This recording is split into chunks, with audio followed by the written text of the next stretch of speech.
और इस एरिया में धानुका का प्रेजेंस बहुत अच्छा तरीके से है। हम्म, एक दो फार्मर ऐसे हैं कि जो पूरा धानुका का ही प्रोडक्ट यूज हम्म। करके मेरे जैसे और पूरे भारतीय लोगों को आप ग्रेप्स खिलाते रहो। ओके। और इसका रिजल्ट इतना अच्छा है कि लास्ट सीजन में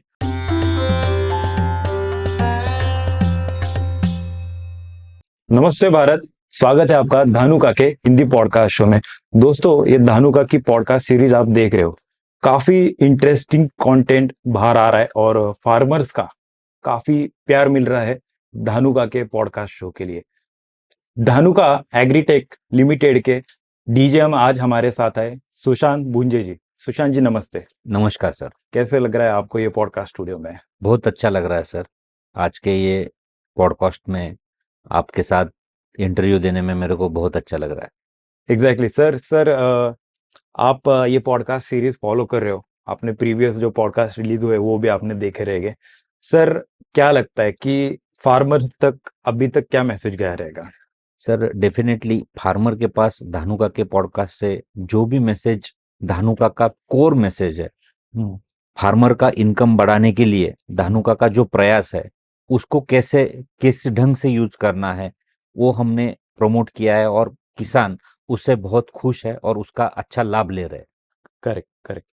ठीक सर, एग्जैक्टली सर, धानुका का जो पिछला पॉडकास्ट हुआ था उस पॉडकास्ट में संजय जी के साथ हमने विदर्भ का जो एरिया है उसके बारे में बहुत सारा डिस्कशन किया था। सर, बहुत सारा पॉजिटिव रिस्पांस था उस पॉडकास्ट के लिए। उसी पॉडकास्ट से बहुत सारे कमेंट भी आ गए थे। धानुका के यूट्यूब चैनल पर, इंस्टाग्राम अकाउंट पर बहुत सारे पॉजिटिव मैसेज थे। सर, क्या बताओगे सर, कहाँ से आपकी ये जर्नी स्टार्ट हुई थी? सर मैंने 2009 में जब मेरा बीएससी एग्रीकल्चर के बाद एमबीए पास आउट हुआ हम्म। तो मैंने 2009 में लगभग 15 साल पहले ओके। एग्रोकेमिकल का ये जो जर्नी है वो स्टार्ट किया है और हम्म। वो स्टार्ट धानुका से ही किया है। ओके। यस। और उसमें मैंने लगभग धानुका के ये 15 साल में मोस्ट ऑफ द एरिया जो भी हम्म। वेस्टर्न महाराष्ट्र का है जिसमें पुणे है, सांगली है, सातारा, सोलापुर, हम्म। ये डिस्ट्रिक्ट में काम किया है। लास्ट ईयर मैं 1 साल के लिए एज अ छत्तीसगढ़ में भी डीजीएम करके रोल में काम हम्म। किया हूँ। अभी वापिस इस साल में मैं वेस्टर्न महाराष्ट्र का आधा एरिया देख रहा हूँ जिसमें मेजर क्रॉप अगर देखे जाए तो हम्म। शुगर केन है, ओनियन है, हम्म। मेज है। एग्रोनॉमिकल क्रॉप का अगर बात करके हम दूसरा हॉर्टिकल्चर का भी बात करते हैं तो उसमें द्राक्ष, ग्रेप है, पोमोग्रेनेट है हम्म। और मैंगो। ये सब एरिया वेस्टर्न महाराष्ट्र का जो मैं एरिया देख रहा हूँ उसमें आ रहा। और इस एरिया में धानुका का प्रेजेंस हम्म। बहुत अच्छा तरीके से है। हम्म। यहाँ पे धानुका का हम्म। फार्मर का मन में जो परसेप्शन है वो हम्म। बहुत हाई लेवल पे है करेक्ट क्योंकि है। धानुका हर साल नया कुछ ना कुछ प्रोडक्ट लेके आ रहा है हम्म। जिसका जरूरत किसानों को होता है। उसी जरूरत को पूरा करने के लिए हम्म। धानुका नए नए प्रोडक्ट अपने सादर कर रहा है। एग्जैक्टली एग्जैक्टली सर, जैसे आपने बताया कि आप कोकण एरिया में भी काम कर रहे हो। कोकण एरिया इसीलिए भी फेमस है कि वहाँ के आम बहुत फेमस है और उस आम में भी बहुत सारे वेरिएशन है। धानुका के प्रोडक्ट उस आम की मार्केट वैल्यू बढ़ाने के लिए कैसे काम कर रहा है? सर आपने प्रश्न बहुत अच्छा पूछा है क्योंकि हमारा जो आम में प्रेजेंस है, हम्म। अगर कोकन का बेल्ट देखते हैं तो उसमें भी दो एरिया ज्यादा स्पेसिफिक रहते हैं, रत्नागिरी करेक्ट और देवगढ़। करेक्ट। और अगर वर्ल्ड वाइड देखे जाए तो हापुस का जो डिमांड रहता है वो रत्नागिरी से ज्यादा देवगढ़ का ज्यादा रहता है, ओके देवगढ़ ओके हापुस का। ओके। और उसका जो क्वालिटी है हम्म। वो धानुका का उत्पाद यूज करने के बाद बहुत अच्छा आता है। ऐसा हमारे पास कई फार्मरों का हम्म। एक्सपीरियंस शेयर किया हुआ अपने पास डेटा है। हम्म। हमारे पास एक दो फार्मर ऐसे हैं कि हम्म। जो पूरा धानुका का ही प्रोडक्ट यूज हम्म। करके पूरा आम की खेती करते हैं करेक्ट। और 10-15 साल से वो कंटिन्यू धानुका का ही प्रोडक्ट इस्तेमाल कर रहे हैं। एग्जैक्टली सर, जो वेस्टर्न जोन है जहां पर आप महाराष्ट्र में अभी काम कर रहे हो, इस एरिया में जो ग्रेप्स है इसकी खेती भी बहुत बड़े लेवल पे होती है। आपका क्या अनुभव है कि 2024 में अभी आने वाला सीजन कैसा रहेगा सर? सर डेफिनेटली मैं जो एरिया देख रहा हूँ उसमें बेसिक ग्रेप का बड़ा पॉकेट है सांगली डिस्ट्रिक्ट में। ओके। उसके बाद सोलापुर में है, और छोटा सा पॉकेट है पूना डिस्ट्रिक्ट में। ओके इस साल अगर देखा जाए तो ग्रेप का जो फ्रूट प्रूनिंग रहता है, अक्टूबर प्रूनिंग, हम उसको फ्रूट प्रूनिंग बोलते हैं, इसमें बहुत अर्ली होता है सीजन रेगुलर टाइम में, लेकिन इस साल का बारिश का ट्रेंड देखते हुए प्रूनिंग लेट हुआ है। तो अभी प्रूनिंग का स्पीड बहुत अच्छी तरीके से पकड़ लिया है अक्टूबर मंथ से।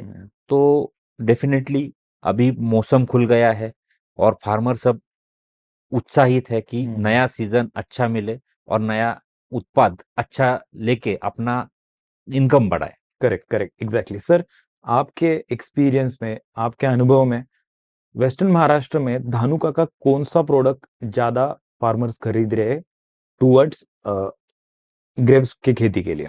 अगर आप ग्रेप का अगर बात करते हैं तो ग्रेप के पॉइंट ऑफ व्यू से धानुका का प्रेजेंस लास्ट 6 साल से बड़ा है ग्रेप में, क्योंकि ग्रेप एक ऐसी खेती है वहां पे स्पेशलिटी प्रोडक्ट यूज किए जाते हैं। जैसे आपने पिछले पॉडकास्ट में भी देखा है कि ग्रेप का जो भी रिकमेंडेशन है, ग्रेप का फार्मर एनआरसीजी का जो भी प्रोटोकॉल आता है या उनका जो सजेशन लिस्ट आता है केमिकल का, वो एक्सपोर्ट रिलेटेड हो, वो फॉलो करता है। अगर हम देखते हैं एनआरसीजी का एनेक्चर 5 जो आता है, उसमें भी लास्ट 6 साल से धानुका के 2-3 प्रोडक्ट ऐसे हैं कि जो बहुत अच्छी तरीके से आइडेंटिफाइड है और यूज कर रहे हैं। जैसे ग्रेप में अगर हम देखते हैं, सबसे ज्यादा प्रॉब्लम आता है डिसीज का, उसमें डाउनी मिल्ड्यू एक डिसीज बहुत बड़ा है और उसके लिए धानुका के पास एक जापानीज ब्रह्मास्त्र है, किरारी करके। उसका यूज करने के बाद जो भी मार्केट ऑप्शन है उसमें जो रिजल्ट अपने को आज चैलेंज आ रहा है, उसमें बहुत अच्छे रिजल्ट अपने को मिल रहे हैं किरारी से। 150 मिली प्रति एकड़ के हिसाब से हम किरारी यूज करते हैं तो ग्रेप का डाउनी बहुत अच्छी तरीके से कंट्रोल होता है और इसका एक्सपोर्ट लेवल के लिए पीएचआई और यूआरएल लेवल का भी कोई चैलेंज नहीं है। 2 रिकमेंडेशन धानुका ने दिए हैं। ये 2 रिकमेंडेशन हम डेफिनेटली ग्रेप फार्मर ने डाउनी के कंट्रोल के लिए करना चाहिए। उसके बाद अगर दूसरा डिसीज देखते हैं ग्रेप में तो वो है पाउडरी मिल्ड्यू। पाउडरी मिल्ड्यू के लिए आज के दिन अगर हम कोई अच्छा मॉलिक्यूल देखते हैं तो धानुका ने जो निसोडियम प्रोडक्ट दिया है, एक ऐसा फॉर्मुलेशन है कि इमल्सिफाई इन वाटर है। ये इन्वायरमेंट के लिए इतना सेफ है, उतना ही सेफ अपने क्रॉप के लिए है। और इसका जो पावर है, इसकी जो ताकत है, ये 5 वे एक्शन में काम करता है। तो जो भूरी आता है, पाउडर आता है, उसका कंट्रोल बहुत अच्छे तरीके से मिलता है क्योंकि ये वेपर एक्शन से काम करता है। और इसका रिजल्ट इतना अच्छा है कि लास्ट सीजन में हमारे को फार्मर लोगों का इतना डिमांड था कि हम मटेरियल नहीं दे पा रहे थे। इतना अच्छा डिमांड था। और ग्रेप में तीसरा प्रोडक्ट धानुका का प्रमोट होता है और एनआरसीजी के एनेक्चर में भी है। बिल्कुल ये मैं यहाँ बताना चाहता हूँ क्योंकि ग्रेप में करपा आता है और ये करपा दो चीज से आता है, जीवाणु से भी आता है और बुरशी से भी आता है। लेकिन ऐसा कोई मार्केट में प्रोडक्ट था नहीं कि जो एक ही प्रोडक्ट दोनों करपा पे काम करे। तो धानुका ने कोनिका, ये ऐसा एक एंटीबायोटिक बैक्टीरिसाइड लॉन्च किया है जिसका हम इस्तेमाल ग्रेप के प्लॉट में, ग्रेप के फसल में जो भी करपा आ रहा है, वो जीवाणुजन्य हो या फंगल हो, ये दोनों को अच्छी तरीके से कंट्रोल करता है। करेक्ट। ये 3 प्रोडक्ट बहुत अच्छे शान से धानुका के ग्रेप पॉकेट में या ग्रेप फार्मर के पास एक आइडेंटिटी बना के रखे हैं। करेक्ट सर, आपका ये जो 10-12 साल का एक्सपीरियंस है, इसमें आपने महाराष्ट्र के अलग अलग एरिया में काम किया है, राइट? पुणे हो, सांगली हो, सतारा हो, कोकण हो, नासिक हो, हर जगह पे अलग अलग फ्लेवर के या अलग अलग टेस्ट के ग्रेप्स मिलते हैं, राइट? तो आप क्या बताओगे कि इनमें क्या डिफरेंस रहता है? सर बेसिक अगर देखते हैं ग्रेप में तो डिफरेंस वैरायटी के हिसाब से, लोकेशन के हिसाब से आ रहे हैं। नासिक का ग्रेप एक अलग तरीके का है क्योंकि एक्सपोर्ट अगर देखते हैं तो नासिक का एक्सपोर्ट एरिया ज्यादा है कंपेयर टू सांगली या सोलापुर, क्योंकि ये पूरा टेबल ग्रेप के हिसाब से नासिक का ग्रोअर ग्रेप प्रोड्यूस करता है। जैसा डिमांड यूरोप कंट्रीज का है या गल्फ में अभी जा रहा है, चाइना में जा रहा है, उस हिसाब से रिक्वायरमेंट के हिसाब से ग्रेप प्रोड्यूस नासिक में बहुत अच्छी तरीके से पिछले 10 साल में हो रहा है।